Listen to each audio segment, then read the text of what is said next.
Hello students, कैसे हैं आप सब लोग। बिजनेस स्टडीज का सैंपल पेपर हम बना रहे थे क्योंकि जो सीबीएसई का सैंपल पेपर है वाकई बहुत मायने रखता है और बहुत सारे अच्छे अच्छे क्वेश्चंस उसके अंदर है जो बाकी किसी भी सैंपल पेपर में नहीं है। बाकी सारे सैंपल पेपर जितने भी क्लास आ रहे हैं अभी उन सैंपल में बहुत सारी गलतियां हैं, क्लास इलॉजिकल क्वेश्चंस दे रखे हैं, तो आप ध्यान रखना कि अपना पैटर्न आप इसी के अंदर रखना। इसीलिए मैं सीबीएसई का सैंपल पेपर ऑफिशियल करा रहा हूं आपको।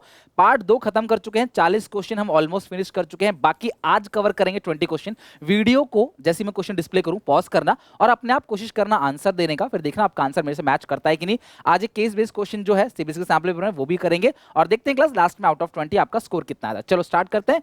क्वेश्चन नंबर 41, चलो पढ़ो जरा। Following a pre decided plan when circumstances have changed may not turn out to be the organization's interest, the limitation of planning being referred to the our statement। क्या आप सबको शॉर्टकट याद है? अमृत की बता ही दिया मैंने आपको। अमृत मैंने शॉर्टकट बताया था क्लास प्लानिंग के लिमिटेशंस का, A for, M for, R for, I for, T for. Last में एक पॉइंट और बताया था। अगर किसी बच्चे को याद है तो वीडियो पॉज करो, जाके कमेंट में लिखो ये मेरा नहीं आपका रिवीजन हो रहा है। ओके चलो, तो प्लानिंग का वो कौन सा लिमिटेशन कहता है कि अगर सर्कमस्टांसेस बदल जाते हैं तो प्लान कई बार हम लोग चेंज नहीं कर पाते। सर्कमस्टांसेस चेंज हो गए, प्लानिंग हमने क्लास फ्यूचर के लिए कर रखा है, फ्यूचर में चीजें बदल गई अगर थोड़ी सी, तो हम कुछ ज्यादा उसमें चेंज नहीं कर पाते ऑर्गेनाइजेशन के इंटरेस्ट को देखते हुए। तो आप बताओ क्लास की प्लानिंग कौन सा लिमिटेशन है? Does not guarantee success, may not work in dynamic environment, leads to rigidity. हम प्लान को चेंज नहीं कर पाते, इट मींस प्लान जो है वो रिजिड है। रिजिड मतलब क्लास आप उसको इजीली चेंज नहीं कर पा रहे। तो सही ऑप्शन है क्लास ऑप्शन सी। मे भी कई बच्चों को बी लग रहा होगा क्लास, ये कोई एनवायरमेंटल चेंज नहीं है, ये एक प्लान चेंज हुआ है बस, जिसकी वजह से क्लास सिचुएशन चेंज हुई है, जिसकी वजह से क्लास क्या हो रहा है, आप प्लान में चेंज नहीं कर पा रहे। आपने पहले कुछ और सोचा था बट प्लानिंग में अगर चेंज आया तो आपको कई बार मुश्किल होती है क्लास उस प्लान को उस हिसाब से चेंज करने में। The technique of scientific management given by the Taylor. पहली बात है टेक्निक की बात कर रहा है और टेक्निक किसने दिया था? टेलर ने। which aims to establish interchangeability of the manufacture part and product। हम एक पार्ट या प्रोडक्ट ऐसा बनाएंगे जिसका कोई पार्ट कोई दूसरे ब्रांड का भी आप यूज कर सकते हो, कोई भी यूज कर सकते हो। जैसे टॉर्च लाइट में सेल यूज होता है या मोबाइल फोन में कोई बैटरी, तो हमने ऐसा मोबाइल फोन बनाया है, ऐसी बैटरी बनाई जो हर जगह यूज हो सकता है, किसी भी फोन में यूज हो सकता है। तो क्या बोलते हैं उसको class? Method study, motion study, standardization, differential piece waged system. तो यहाँ पे ना ही किसी मेथड की बात हो रही है, ना ही किसी मूवमेंट की बात हो रही है क्लास, और ना ही किसी डिफरेंशियल पीस वेजेड सिस्टम की बात हो रही है। इसे बोलते हैं स्टैंडर्डाइजेशन। मतलब हम एक ऐसा प्रोडक्ट बनाएंगे जो स्टैंडर्ड है, जो आप अलग अलग जगह कहीं भी आप इसे यूज कर सकते हो। ओके तो 42 का ऑप्शन नंबर सी जो है वो बिल्कुल करेक्ट है। नेक्स्ट क्लास यहाँ पे 43 क्वेश्चन चेक करो। For the following two statements choose the correct option. Statement 1 क्या कहता है class? Advertising is an impersonal form of communication. Statement 2, अच्छा ये यहीं पे खत्म हो गया कि एडवर्टाइजमेंट जो है वो इम्पर्सनल फॉर्म ऑफ कम्युनिकेशन है। इम्पर्सनल है मतलब पर्सनली हम किसी को नहीं बोल रहे, ये इम्पर्सनल फॉर्म ऑफ कम्युनिकेशन है। और advertising lakhs direct feedback, choose the correct option. तो यार ये दोनों स्टेटमेंट तो ठीक ही है। एडवर्टाइजिंग इम्पर्सनल भी, हम पर्सनली किसी को नहीं बोलते, कॉमन मैसेज डिस्प्ले होता है टीवी में, न्यूज़पेपर में, रेडियो में, और ये फीडबैक जो है वो नहीं ले पाते एडवर्टाइजिंग में। पर्सनल सेलिंग के अंदर हम जाके वर्कर से फीडबैक सॉरी क्या कहते हैं, कस्टमर से फीडबैक ले सकते हैं, बट यहाँ पे क्लास एडवर्टाइजिंग में आप डायरेक्टली फीडबैक नहीं ले पाते। सो ये दोनों स्टेटमेंट करेक्ट है। सो ऑप्शन सी करेक्ट है 43 का, यानी both statement is correct. 44, KTX group is rolling out an initiative to help create wealth of its employ. अपने एम्प्लॉयज की वेल्थ को क्रिएट करने के लिए through implementation of employ stock option. तो बड़ा ये ईसॉप है, अकाउंट्स में बिफोर एग्जाम मुझे आपको करा के भेजना है, डोंट वरी, याद दिला देना क्लास, वैसे मैं बोलूंगा नहीं, बिफोर एग्जाम जरूर कराऊंगा कि कॉन्सेप्ट बहुत छोटा सा है और पेपर सिलेबस में है, तो पेपर में भी पूछ ले। एम्प्लॉय स्टॉक ऑप्शन प्लान या employ stock option scheme, ESOP इसको बोलते हैं क्लास, ठीक है। यानी अपने एम्प्लॉयज को कंपनी सस्ते में शेयर इशू करती है। स्वेट इक्विटी शेयर का ही एक छोटा सा हिस्सा है जहां पे कंपनी अपने ही एम्प्लॉयज को लंबे समय तक होल्ड करने के लिए, रोकने के लिए डिस्काउंट में शेयर इशू कर देती है, जिससे क्या होता है शेयर होल्डर जो कंपनी के एम्प्लॉय होते हैं वो बन जाते हैं शेयर होल्डर और वो मन से काम करते हैं, ठीक है, क्योंकि शेयर का प्राइस बढ़ेगा, मन से काम करेंगे, उनकी वेल्थ बढ़ेगी। Through motivational leadership, the management will help individual to develop team spirit, cooperation, commitment to the success of the group. The following importance of management is highlighted in above. तो class कौन सा importance है management का? Management helps in achieving personal objective. देखो यहाँ पे ना employ के वेल्थ को क्रिएट करने की बात की गई है ऑर्गेनाइजेशनल ऑब्जेक्टिव में सर्वाइवल है, प्रॉफिट है और ग्रोथ है। सोशल में समाज के भले के लिए बात की गई है, और पर्सनल में अपने बेनिफिट्स के लिए, एम्प्लॉयज के बेनिफिट्स के लिए। तो ये क्योंकि अपने बेनिफिट्स के लिए बात कर रहा है तो ऑप्शन ए इज करेक्ट। हालांकि आप वीडियो पॉज करके टाइम ले सकते हो, 2 मिनट आप आराम से ले सकते हैं क्वेश्चन का आंसर देने में। मैं जो है वीडियो मैं हट जाता हूँ साइड में इसीलिए ताकि आप वीडियो पॉज करो, आज क्लास क्वेश्चन को पढ़ो और अपने हिसाब से आंसर दो। देखो कि आपसे मेरा आंसर मैच कर रहा है कि नहीं। 45 क्वेश्चन देखते हैं। If there is a plan to increase in production then, अगर आपने प्लान किया है कि मुझे प्रोडक्शन ज्यादा करना है तो आपको ज्यादा लेबर भी जुटाना पड़ेगा, ज्यादा मशीन भी लगानी पड़ेगी। Class the step of process of planning, तो ये प्लानिंग का कौन सा स्टेप है which involve in organising of labour and purchase of machinery, identify the step. तो लेबर अरेंज करना, मशीन को अरेंज करना, तो ये सारी चीजें कौन से स्टेप्स के अंदर कहा गया है, प्लानिंग का वो कौन सा स्टेप है जो ये कहता है।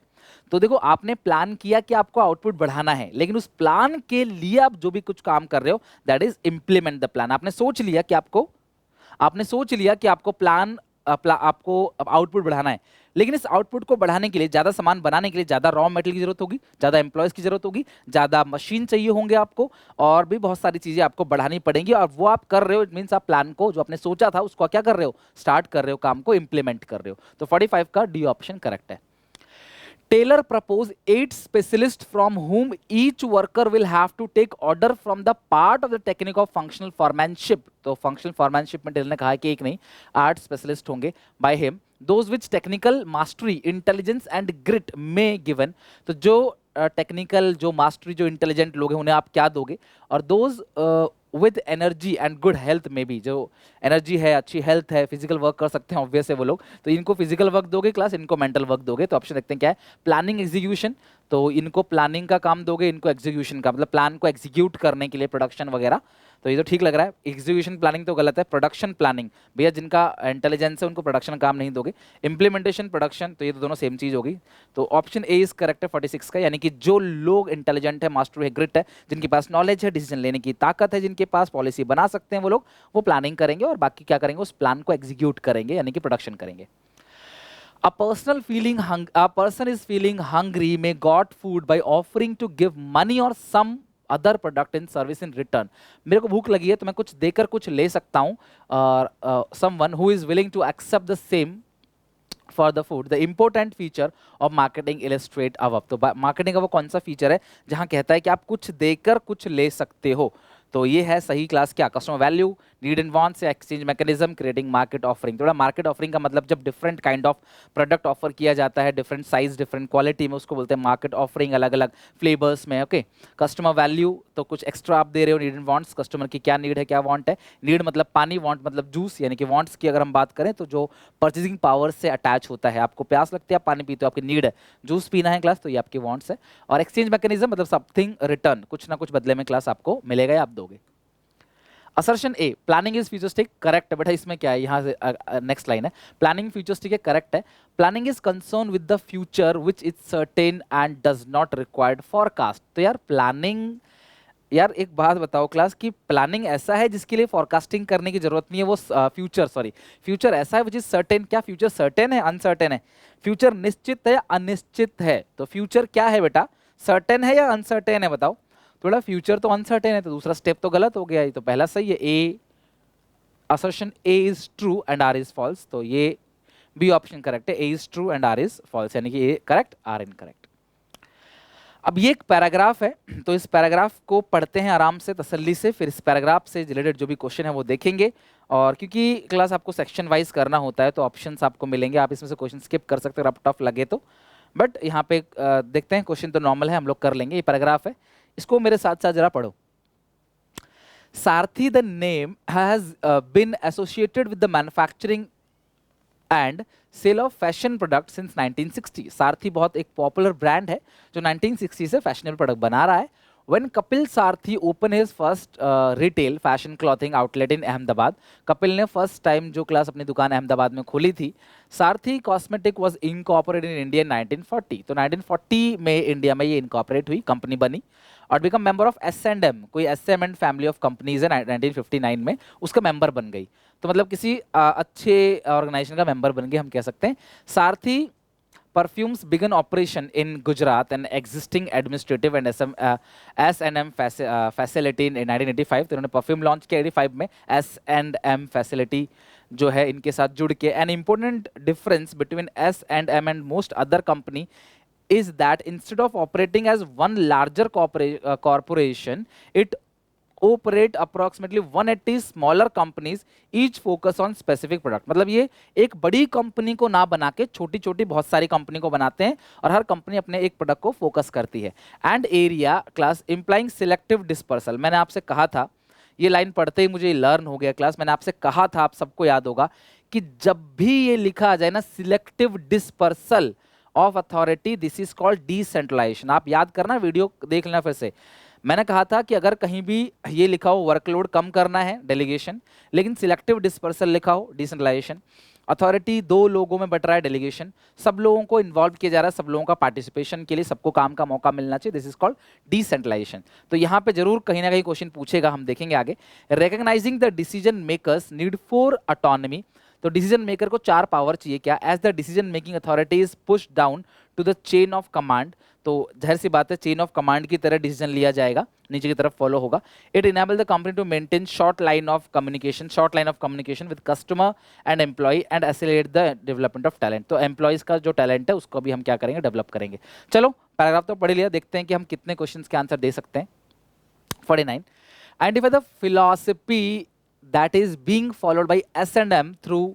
S&M जो कंपनी है ये कौन सी फिलॉसफी फॉलो करे? Through dividing the decision making responsibility among hierarchy level. तो हिरार्की मतलब वही लाइन ऑफ अथॉरिटी, ठीक है, लाइन बाय लाइन. तो आप बताओ क्लास की वो क्या कर रही है? Delegation, decentralisation, division of work, span of management.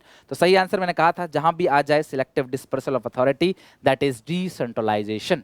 Why is there need to apply the philosophy being followed by S&M with caution? तो बताओ क्लास व्हाई, क्यों is there need to apply the philosophy being followed by S&M. तो class सावधानी को बरतते हुए class आप इसे क्यों फॉलो करोगे? आप एक प्रोडक्ट बनाने के लिए एक ही डिपार्टमेंट बना रहे हो और कई सारे अलग अलग जो है आप बना रहे हो, क्या कहते हो, डिपार्टमेंट. यानी कि आप 180 लगभग या आपने अलग अलग कंपनी बनाई है और हर कंपनी अपने एक प्रोडक्ट पर फोकस कर रहा है. ऐसा क्यों? पहला, as it cause delay in communication, इससे डिले इन कम्युनिकेशन होगा. As it can cause disintegration of the organisation. As it can increase the workload for top level management. देखो साफ गलत है, टॉप लेवल मैनेजमेंट का वर्कलोड कम होगा, इससे बढ़ेगा नहीं. As it can reduce the chances of growth of the firm, ये भी गलत है क्योंकि ग्रोथ तो बढ़ेगा फर्म का. तो इन दोनों में से बताओ क्या है? अगर कई सारे अलग अलग छोटी छोटी कंपनियां बनाएंगे तो बेटा डिसीजन में देरी होगी या जल्दी होगा? बेटा डिसीजन जल्दी होगा, डिले नहीं होगा कम्युनिकेशन में. हर एक कंपनी अपना डिसीजन खुद लेगी प्रोडक्ट का. ओके, तो क्लास बी ऑप्शन सही है class. It can be cause disintegration of the organisation. अलग अलग अगर डिपार्टमेंट है सबको एक साथ मिलाना बड़ा मुश्किल हो जाता है, लेकिन इसके अलावा बाकी कोई भी डिमेरिट सही नहीं है. सो 50 क्वेश्चन का क्लास ए ऑप्शन जो है 50 क्वेश्चन का, सॉरी बी ऑप्शन जो है 50 क्वेश्चन का वो बिल्कुल करेक्ट है. तो 50 का बी ऑप्शन पे टिक कर देना. क्लियर है? डियर लर्नर्स, अगर आप सीए बनना चाहते हो या आप सीए की प्रिपरेशन कर रहे हो, चाहे वो इंटरमीडिएट में हो, चाहे फाउंडेशन की प्रिपरेशन करना चाहते हो या सीए फाइनल में हो, अनअकैडमी आपके लिए बहुत अच्छा ऑफर लेके आया. जो क्लास बैच 10 तारीख से शुरू है, 10 तारीख से बैच शुरू है, योद्धा सीए फाइनल बैच. और ये बैच फाउंडेशन वालों के लिए भी अवेलेबल है, चाहे वो ग्रुप 1 में कर रहे हो क्लास, चाहे ग्रुप 2 में, इंटरमीडिएट वाले स्टूडेंट्स के लिए भी. योद्धा बैच जो है सीए फाइनल का है, ग्रुप 1 एंड 2, जो मई और नवंबर में देना चाहते हैं. और दूसरा बैच है टीम डोमिनेटर्स, जो सीए इंटरमीडिएट स्टूडेंट्स के लिए हैं, ग्रुप 1 के लिए, जो मई में 2022 में मई में पेपर देने वाले हैं. टॉपर्स बैच है सीए फाउंडेशन के लिए. अगर आप सीए फाउंडेशन करना चाहते हो तो आप इस बैच में एनरोल करा सकते हो क्लास. 10 तारीख से बैच स्टार्ट होने वाला है. Step up with class YSS batch, जो कॉम्प्रिहेंसिव इंग्लिश बैच है फॉर सीए फाउंडेशन, जो मई 2022 में देना चाहते हैं. तो ये बहुत अच्छा मौका है क्लास सीए एस्पिरेंट के लिए. अगर आप आइकॉनिक सब्सक्रिप्शन लेते हो तो वहां पे पर्सनल कोच मिलेंगे, आपको प्रिंटेड बुक्स मिलती हैं, टेस्ट सीरीज आपकी इवैल्यूएट होती है, एक डिस्कशन चैनल होता है जहां डिस्कशन कर सकते हो, और प्लस सब्सक्रिप्शन के भी सारे बेनिफिट इसके अंदर इंक्लूड है. अगर आप प्लस सब्सक्रिप्शन लेते हो तो इंडिया के टॉप एजुकेटर से पढ़ने का मौका, interactive live classes, structured courses और पीडीएफ और लाइव टेस्ट एंड क्विजेस भी मिलते हैं. डिस्क्रिप्शन बॉक्स में लिंक है, जाओ अनअकैडमी का ऐप डाउनलोड करो. मेरा कोड यूज करना मत भूलना, SPA10 फॉर एक्स्ट्रा 10% ऑफ. तो जाके चेक करो, एक बहुत अच्छा मौका है अगर आप सीए एस्पिरेंट बनना चाहते हो. तो next 51, the application of the philosophy discuss above can. देखो ये जो क्वेश्चन है ना, ये 54 तक आपको, ये इसी पैराग्राफ के क्वेश्चन 54 तक के ऊपर लिखा था, आपने अगर पढ़ा होगा 49 से 54. The application of the philosophy discussed above can foster a sense of competition among the departments. ठीक है, मतलब अगर आप अलग अलग बनाते हो डिपार्टमेंट तो हर डिपार्टमेंट के अंदर कहीं ना कहीं एक कॉन्फिडेंस आएगा जहाँ पे वो लोग कंपटीशन की बात करेंगे। हर डिपार्टमेंट चाहेगा कि उसका डिपार्टमेंट सबसे अच्छा काम करे, which which will turn with the help of the firm following manner. तो इससे क्या होगा, ग्रोथ होगा, कंट्रोल होगा, relief to top level management या क्विक डिसीजन मेकिंग। बताओ क्लास 51 का कौन सा ऑप्शन जो है वो करेक्ट होगा। तो अगर अलग अलग देखो, आप एक बड़ी कंपनी ना बना के अलग अलग जो है प्रोडक्ट के लिए अलग अलग कंपनी बना रहे हैं, तो हर कोई अपने अपने लेवल पे बेस्ट परफॉर्म करेगा, तो ऑर्गेनाइजेशन का क्या होगा, इससे ग्रोथ होगा। सिंपल, इट फैसिलिटेट्स ग्रोथ यानी helps in growth. Quote the line from the above which highlight the importance of the philosophy towards providing management education to employee। तो मैनेजमेंट एजुकेशन टू एम्प्लॉय, तो बताओ class इस पूरे paragraph में वो कौन सी ऐसी लाइन है जो कहीं ना कहीं एम्प्लॉयज़ को एजुकेशन देने की बात कर रहा है। वो क्या है, maintain short line of communication facilitate the development of talent, selective dispersal authority, recognize decision makers need for autonomy. तो इनमें से कौन सा वो लाइन है जो लाइन ये कहता है कि जो एम्प्लॉयज़ हैं उनके एजुकेशन की बात चल रही है कि यार कंपनी के जो फिलॉसफी है कंपनी का, एक बड़ी कंपनी ना बना के छोटी छोटी बहुत सारी कंपनियां बनाना, हर प्रोडक्ट के लिए अलग कंपनी, तो उससे क्लास एम्प्लॉय को एजुकेशन मिल रहा है, एम्प्लॉय को ग्रोथ हो रहा है, इस बारे में ये कौन सी लाइन शो करती है। 52 क्वेश्चन का बताओ क्लास। तो ये क्लास क्या है, maintain short line of communication, तो ऐसा तो कुछ नहीं है शॉर्ट लाइन ऑफ कम्युनिकेशन जैसा, लेकिन ये करेक्ट है, accelerate the development of talent, यानी कि जो आपका टैलेंट है ना वो डेवलप होगा।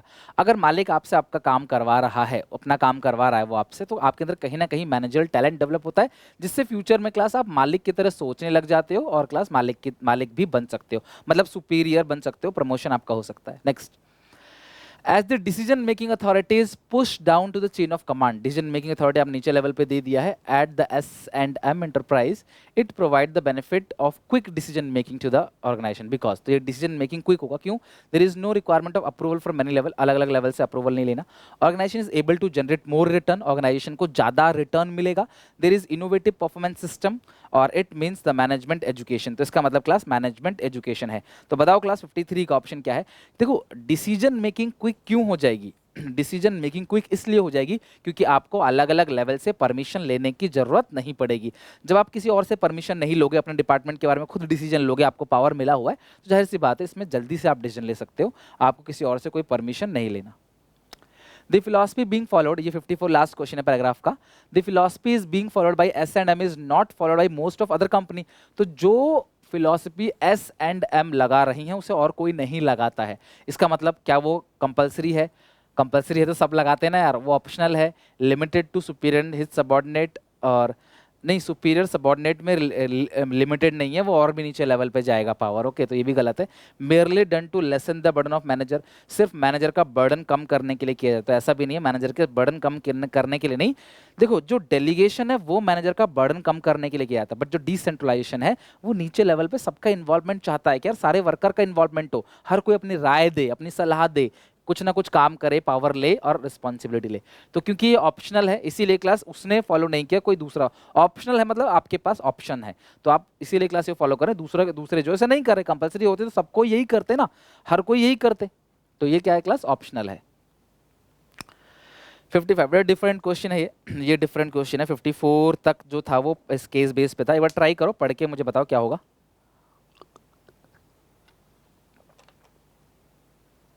चलो पढ़ो बताओ। मोहम्मद क्लास कांजीवाल बी कीपर है सिंस अप्रैल 21 से, is now a part of growing class tribe at least 50 urban dwellers, जहाँ पे अर्बन लोग रहते हैं क्लास, वहाँ पे ये कुछ ऐसा करेंगे जिससे जो मधुमक्खी है उनसे जो उनकी छत्ते से शहद निकाला जाता है उसको काम करेंगे। अक्रॉस महाराष्ट्र राइजिंग बीज and harvesting Honey in their balcony, roof top, जो रूफ टॉप है या बालकनी है वहाँ पे क्या करेंगे क्लास, हार्वेस्टिंग करेंगे हनी की, and back gardens, as he had been focused on eating right the through the domesticating honey bees to promote healthy consumption habit and sing. Honey तो आपको पता है ना क्लास की कितनी गुणकारी होती है, शहद कितना अच्छा होता है सेहत के लिए, है ना, हालांकि असली शहद जो है वो नहीं मिलता है कहीं भी। कोई ना कोई आपको शहद बेच रहा है तो वो नकली ही बेच रहा है, या छत्ता दिखा रहा है, छत्ता तो असली है लेकिन शहद मिलावट का है। या जो गांव गांव में बेचते हैं बहुत सारी जगह असली नहीं मिलता है। तो ये हैबिट जो है, और बाकी हम लोग और लेते हैं तो वो चीनी से बना होता है, वो शहद सेहत के लिए अच्छा नहीं होता। तो ये consumption habit and seeing Honey being cultivated right before his eyes, अपने आंखों के सामने अच्छे से दिखा जाएगा कि भी आपके यहाँ पे जो है वो छत्ता जो है इन्होंने बनाया है और शहद निकाल के आपको बेचेंगे, तो कहीं ना कहीं आपको लगेगा प्योरिटी है। Was class mesmerising for him, identify यानी कि भरोसा रहेगा उसको कि हाँ भैया अच्छे तरीके से हनी को हार्वेस्टिंग की हनी की। Identify the factors of constituent, देखो जब भी ये बात की जा रही है ना, आपके हेल्थ की बात की जा रही है, तो हेल्थ इकोनॉमिक में तो आएगा नहीं, टेक्नोलॉजी में तो आ ही नहीं सकता, इसमें कोई टेक्नोलॉजी तो यूज़ हो नहीं रही है। तो health is social environment, technological नहीं है, और इसमें कोई भी सरकार तो खैर आई ही नहीं है, तो सो ये पॉलिटिकल इन्वायरमेंट भी नहीं होगा। तो इसका सही ऑप्शन है सोशल। आई होप ये समझ गए होगे आप। Zolo, a car marketer of Zolo, a marketer of car having 40% of the current market share of the country, aim increasing 70%। अभी 40% लोग इनका सर्विस यूज कर रहे हैं, वो चाहते हैं कि 70% यूज करें लोग हमारी सर्विस आगे आने वाले टाइम में। For achieving this objective the manager of the company specified the action programme covering various aspect, identify the function of marketing being discuss above. तो उसका 40% अभी करंट मार्केट शेयर है, पर वो चाहता है कि 70% तक हो जाए, जिसके लिए वो काम करना स्टार्ट कर रहा है। किस किस तरीके से काम होगा, तो मुझे बताओ मार्केटिंग का ये कौन सा फंक्शन है, फटाफट बताओ क्लास कौन सा फंक्शन है। कस्टमर सपोर्ट सर्विस कहां से आ गया, अभी gathering and analysing market information, तो उसके बाद ही तो काम होगा ना। मार्केट इन्फॉर्मेशन को एनालाइज कर लिया तभी तो 40-70% टारगेट बनाया है। प्रोडक्ट कोई नहीं बना रहे, कर रहे हैं क्लास मार्केट प्लानिंग, यानी कि ये क्या कर रहे हैं, मार्केट प्लानिंग। मार्केट प्लानिंग का मतलब क्या है कि किस किस तरीके से गोल को अचीव करेंगे, उसके लिए स्टेप लेना। गोल बनाया आपने, उसे अचीव कैसे करना है, उससे स्टेप लेना ही क्या कहलाता है, मार्केट प्लानिंग। तो 56 क्वेश्चन का डी ऑप्शन करेक्ट है। चेक करो question number 57। Style and fit, a footwear manufacturing company decide to offer 50% off discount देंगे अपने ऑल प्रोडक्ट पे due to fall in demand of its product as more efficient substitute have been introduce in the market. Market में बहुत सारे efficient और लोग आ गए market में, तो इनकी सेल डाउन हो गई बेचारों की, तो इन्होंने बोला 50% हम डिस्काउंट दे देंगे। Identify the pricing objective included by the firm which made the firm resort to discounting the product. तो किन्होंने इनको फोर्स किया जिसकी वजह से डिस्काउंट देना स्टार्ट कर रहे हैं। क्यों वो डिस्काउंट दे रहे हैं, क्योंकि ऑप्टेन करना चाहते हैं मार्केट लीडरशिप। ये मार्केट लीडरशिप तो नहीं ऑप्टेन करना चाहते, सेल डाउन हो गई, सेल बढ़ाना चाहते हैं। Surviving in the competitive market, तो ये बिल्कुल सही आंसर है। ये कॉम्पिटिटिव मार्केट है, बहुत सारे और लोग आ गए कॉम्पिटिशन में, तो हम टिकेंगे कैसे, हमारी सेल डाउन हो गई तो हम सर्वाइव करना चाहते हैं। क्वालिटी लीडरशिप जैसा कुछ नहीं है, इंटरेस्ट ऑफ पब्लिक जैसा कुछ नहीं, सही आंसर है surviving in the competitive marketing. अभी हम 50% से यार आधा हम डिस्काउंट दे रहे हैं, मतलब बहुत ज़्यादा सेल हमारी डाउन हो गई है। तो हम सेल डाउन क्यों होगी, क्योंकि बहुत सारे लीडर आ गए, अलग अलग क्लास मार्केट में लोग आ गए, तो इनका बिक नहीं रहा फुटवेयर, तो इन्होंने सोचा कि डिस्काउंट देंगे। तो ये कौन सा है क्लास, ये आएगा सर्वाइविंग करने के लिए ऐसा कर रहे हैं। A sanitizer manufacturing company wants to become a market leader, एक सैनिटाइजर कंपनी जो मार्केट लीडर बनना चाहती है फॉर दिस पर्पज, जिसके लिए उन्होंने क्या क्या क्लास कुछ लॉजिकल स्टेप्स अपनाए हैं। The first step suggested by him to, ये कहते हैं कि मार्केट लीडर बनने के लिए हमें प्रॉफिट को 30% बढ़ाना पड़ेगा नेक्स्ट क्वार्टर में। What will the last step, देखो इन्होंने सबसे पहले सोचा कि प्रॉफिट बढ़ाना है, गोल हो गया, और लास्ट स्टेप, तो यार ये गोल हुआ मतलब ये सारे फंक्शन तो प्लानिंग के हैं, तो प्लानिंग का लास्ट फंक्शन कौन सा होता है, प्लानिंग के अंदर 7 पॉइंट बताए थे ना क्लास, इंप्लीमेंट द प्लान, और लास्ट क्या होता है, फॉलो अप। तो सही आंसर क्लास ए होगा 58 का, यानी फॉलो अप एक्शन 58 का ऑप्शन नंबर ए जो है वो करेक्ट है। लास्ट जो स्टेप होगा इसका वो होगा follow up. 59, in Shelin private limited there is one head Shelin who has 2 line of authority. तो शेलिन जो है, ये शेलिन है, मैं यहाँ बना देता हूँ शेलिन, ठीक है। 2 लाइन ऑफ अथॉरिटी इनके पास, ए लाइन और B line, 2 line of authority है। अंडर शेलिन लता, रूपा, गीत, हुसैन और प्रीति ये हैं, और according to the principle of management given by Fayol, अच्छा नहीं उससे ऊपर भी है ना, 1 लाइन कंसिस्ट सारा, रजत, अभिषेक और क्लास इस्माइल और क्रिश या क्राइश है जो भी नाम है, और दूसरी लाइन जो है उसके अंदर कौन कौन, लता है, रूपा है, गीत है, हुसैन है, प्रीति है। According to the principle of management given by the Fayol, Fayol के प्रिंसिपल के according if Ismail has to communicate with Hussain, तो अगर मैं यहाँ पे इस्माइल रख दूं, इस्माइल, तो इस्माइल किसे कम्युनिकेट करता है क्लास, हुसैन को कम्युनिकेट करता है, ठीक है। Who is eight the same level, अच्छा दोनों सेम है तभी सामने सामने बनाया है, ठीक बनाया। Authority line illustrate the route which will have to traverse, मतलब कौन सा अथॉरिटी लाइन किस तरीके से बनेगा, स्मेल, अभिषेक, रजत। तो एक काम करते हैं ना हम लोग, इसको पहले बना लेते हैं, ठीक है। तो ये अभिषेक है, यहाँ पे लाइन बाय लाइन देख लेते हैं क्लास। यहाँ पे ये मान लो क्लास सी है, यानी कि क्रिश, फिर स्मेल है, फिर अभिषेक है, फिर रजत है, फिर सारा है, ठीक है। और इस लाइन में क्या है क्लास, एच के बाद का लाइन लग जाना, हुसैन है उस तरफ। तो यहाँ पे क्लास लता, रूपा, गीत, हुसैन, प्रीति। तो ये प्रीति है, और हुसैन के इससे क्लास गीत है, रूपा है और लता है। तो आप देखते हैं कौन सा ऑप्शन क्लास फिट बैठ रहा है इस पे। स्मेल, अभिषेक, रजत, स्मेल, अभिषेक, रजत, फिर सारा सही है, फिर शैलिन ये भी सही है, फिर लता है, रूपा है, गीता, गीत है और हुसैन है। तो यानी कि ये इस तरीके से बिल्कुल आ जा रहा है लाइन बाय लाइन। तो यानी कि ये ए ऑप्शन करेक्ट है। बट हम पढ़ के देख लेते हैं, क्वेश्चन तो बिल्कुल ही डिफरेंट है। देख लेते हैं क्लास, मतलब कितना आपसे स्केलर चेन के बारे में डायरेक्टली नहीं पूछा, कितना डायरेक्टली पूछ रहा है ना। हुसैन, गीत, तो हुसैन ये रहा, हुसैन, गीत, फिर रूपा, फिर लता, फिर शैलिन, फिर सारा, फिर रजत, फिर अभिषेक और फिर क्लास स्मेल। तो ये नीचे से ऊपर जा रहा है, ठीक है, ये ऊपर से नीचे आ रहा है। तो इसका सी ऑप्शन देख लेते हैं क्लास, मे बी कोई और ऑप्शन करेक्ट हो इसका। स्मेल है, स्मेल के बाद है, स्मेल के बाद क्रिश, अच्छा ये नीचे की तरफ आ गया, क्रिश के बाद सैलन प्रीत, तो ये तो ऑप्शन बिल्कुल गलत है। स्मेल के बाद अभिषेक, फिर रजत, रजत के बाद सारा, फिर ये एस रह गया, शैलन रह गया, तो ये ऑप्शन भी गलत है। तो ये तीसरा चौथा तो बिल्कुल गलत है। लेकिन अगर आप देखोगे ना, तो ए ऑप्शन करेक्ट इसलिए है क्योंकि देखो स्मेल डायरेक्टली कम्युनिकेट किससे कर रहा है क्लास, हुसैन तक। तो आई और एच तक, आई से शुरू हुआ और हुसैन पे खत्म हुआ, और ये नीचे से ऊपर की तरफ जा रहा है, ठीक है।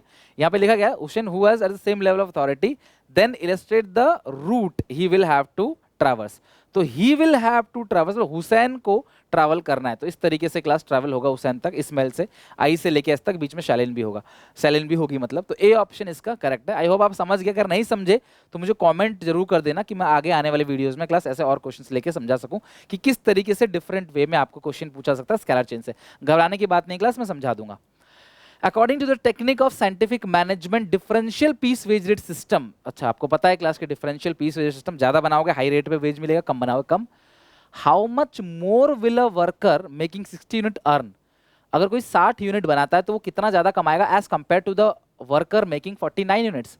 अगर एक वर्कर 49 कमा रहा है, 49 यूनिट बना रहा है, एक वर्कर 60 यूनिट बना रहा है, तो जो वर्कर 60 यूनिट बना रहा है वो कितना ज्यादा कमाएगा जो वर्कर 49 यूनिट बना रहा है उससे।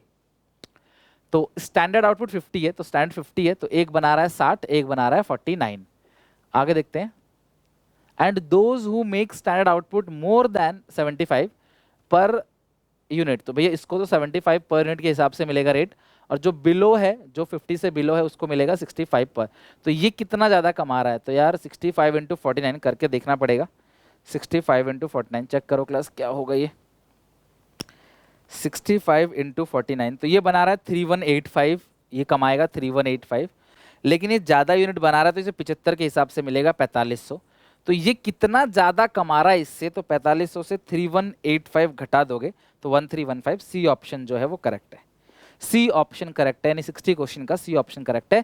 क्वेश्चन कह रहा है कि स्टैंडर्ड यूनिट 50 है, जो 50 ज़्यादा बनाएगा उसे 75 के हिसाब से मिलेगा वेज पर यूनिट का, और जो कम बनाएगा उसे 65 के हिसाब से। तो इसने कम बनाया, इससे बेचारे को सिर्फ 3185 मिलेगा, इसने ज़्यादा बनाया तो इसको 4500 मिलेगा। तो ये कितना ज़्यादा कमा रहा है ये पूछा गया है, तो आप देख लोगे इसका डिफरेंस, वो आप जाएगा आपका आंसर। तो ये 60 के 60 क्वेश्चन क्लास मेरी तरफ से कंप्लीट हो गए। तो आप मुझे बताना क्लास के आज के 20 में से कितने मार्क्स आए, और क्लास आपके टोटल आउट ऑफ 60 कितने मार्क्स है। और आप सबकी रिक्वेस्ट पे इकोनॉमिक्स का भी सीबीएसई का सैम्पल पेपर मैं बहुत जल्दी आपके साथ आने वाला हूँ क्लास लेके। लेकिन सबसे पहले कल से हम लोग अकाउंट्स का रिवीजन सीरीज स्टार्ट कर रहे हैं। प्लीज़ यार अपने सारे दोस्तों में, भाई बहन, हर जगह सबको फैला दो कि यार कल से रिवीजन सीरीज हमारे चैनल पर चालू होने वाला अकाउंट का। और ऐसा रिवीजन शायद आपने पहले कभी देखा होगा, जीरो से लेकर पूरा एंड तक, छोटी से छोटी चीज़, हर एक कॉन्सेप्ट, हर चीज़। मेरा मेन मोटो रहा है कि आपको सारी चीज़ें दूँ उसके अंदर। ठीक है, बाय बाय, मिलते हैं नेक्स्ट वीडियो में। आई होप क्लास आप सपोर्ट करने के लिए इसको शेयर जरूर करोगे।